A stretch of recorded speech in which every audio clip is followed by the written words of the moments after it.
दोस्तों आज आपने एक बार मार्केट की जो स्थिति को देखा, जिस तरीके की चीजें आपने मार्केट में देखी। मार्केट तो कोई बहुत अच्छा नहीं था। मार्केट में कहीं ना कहीं आपको गिरावट का ही माहौल देखने को मिल रहा था। शुरुआत में तो गिरावट जो है अच्छी खासी देखने को मिल रही थी, इसमें भी कोई भी डाउट नहीं है। रीजंस की अगर हम बात करें तो बहुत सारे हैं, मल्टीपल रीजन है। दुनिया भर में ट्रेड वॉर तो छिड़ा हुआ है ही, इसमें तो कोई डाउट नहीं है। साथ में कल यूक्रेन ने रशिया पर जो भारी भरकम हमला किया है, उसके चलते भी जो पॉलिटिकल टेंशन जो है कहीं ना कहीं बढ़ती हुई देखने को मिल रही है। लेकिन आज मार्केट खुला था तो काफी नीचे खुला था, अच्छा खासा नीचे खुला था मार्केट। लेकिन क्लोजिंग के समय आप कह सकते हो कि क्लोजिंग जो हुई है वो फ्लैट ही कही जा सकती है। हल्के फुल्के लाल निशान में जरूर है, लेकिन एक तरीके से बहुत बड़ी कोई गिरावट नहीं है। ठीक है। लेकिन हाँ, आज कुछ पर्टिकुलर कंपनीज ने कमाल कर दिया, जिसमें थी एक सीडीएसएल। सीडीएसएल का अगर आप काउंटर आज देखते हैं, लगभग 1683 के आसपास क्लोज हुआ। टू बी प्रिसाइज भी अगर मैं आपको बताने की कोशिश करूं तो आप ये कह सकते हो कि बेहतरीन तेजी आपको जो है लगभग 1680 तो मान के चलिए ही, 10% की तेजी जो है सीडीएसएल में आज आपको देखने को मिली कि नहीं, 10% की। एंड ये 10% की तेजी कोई छोटी मोटी तेजी नहीं होती, सबसे पहले इस बात को समझ लो।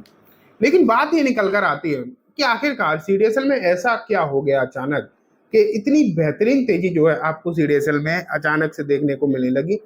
एंड साथ में ये काउंटर अगर हम देखें तो क्या और भी ऐसे कोई काउंटर हैं जिनमें, अभी तो मान लेते हैं सीडीएसएल में तेजी है, लेकिन क्या और भी कुछ ऐसे काउंटर हैं जिनमें आने वाले दिनों में इसकी तरह या इससे थोड़ी बहुत कम ज्यादा हालात या माहौल देखने को मिल सकता है? तो हम ये तो देखेंगे ही, लेकिन सबसे पहले ना सीडीएसएल के बारे में बात कर लेते हैं।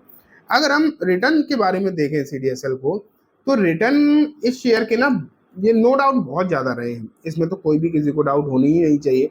अगर आप देखोगे पिछले एक महीने में, ठीक है, एक महीने में रिटर्न जो आए लगभग 26-27% के आए हैं। 6 महीने में अगर हम देखें तो रिटर्न फ्लैट दिखाई देंगे, लेकिन निचला स्तर जो इसने छुआ पिछले कुछ ही दिन पहले, बहुत ज्यादा नहीं, मार्च में 17 मार्च को इसने 1050 के आसपास के लेवल टच करे और वहां से 60% की तेजी इसमें आ चुकी है। यानी 60% की, 60% की तेजी जो सीडीएसएल में आपको देखने को मिली है, ये अनाप शनाप है डेफिनेटली, इसमें कोई भी डाउट नहीं है। लेकिन अब ऐसा लगता है कि यहाँ से सीडीएसएल जो है और बेहतरीन रिटर्न की तरफ जाता हुआ दिखाई दे रहा है। क्योंकि टेक्निकल चार्ट पर अगर इसे देखा जाए ना, तो टेक्निकल चार्ट जो सीडीएसएल के दिखाई दे रहे हैं वो बहुत ही लाजवाब नजर आ रहे हैं, बहुत ही शानदार। एंड एक इम्पॉर्टेंट ब्रेकआउट आप माने अगर, तो एक इम्पॉर्टेंट ब्रेकआउट भी सीडीएसएल में कहीं ना कहीं होता हुआ देखने को मिला है।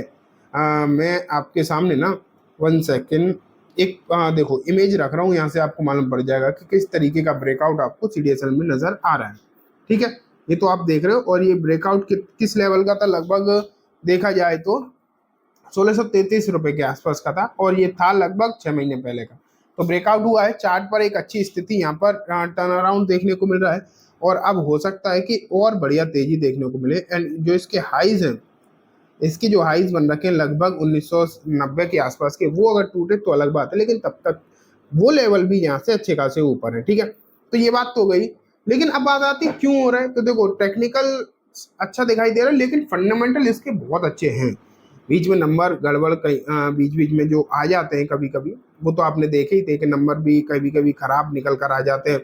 खबरें भी बीच बीच में कभी ना कभी खराब आ भी जाती है। इस बार की जो नंबर निकल कर आए, इस बार की जो नंबर अगर आप देखते तो नंबर आपको डेफिनेटली बहुत अच्छे दिखाई नहीं दिए थे। 100 करोड़ की प्रॉफिट आई थी पिछली बार, 130 करोड़ की थी, पिछले साल भी 130 करोड़ की थी, तो नंबर बहुत अच्छे नहीं थे। लेकिन इतना जरूर आप मान के चलिए कि फंडामेंटली बहुत ज्यादा अच्छा है। मार्केट जैसे जैसे बढ़ेगा चीजें जो है यहाँ पर और ज्यादा अच्छी डेवलप होंगी। लेकिन सीडीएसएल में तो चलो ठीक है, एक ऐसा काउंटर है सीडीएसएल जिसे हम लंबे समय तक, या फिर मैं तो ये सोचता हूँ कि 5-10 साल तक भी रखा जा सकता है। एनएसडीएल का जब आईपीओ आ जाएगा ना, मैं तो इसे तब भी रखूंगा।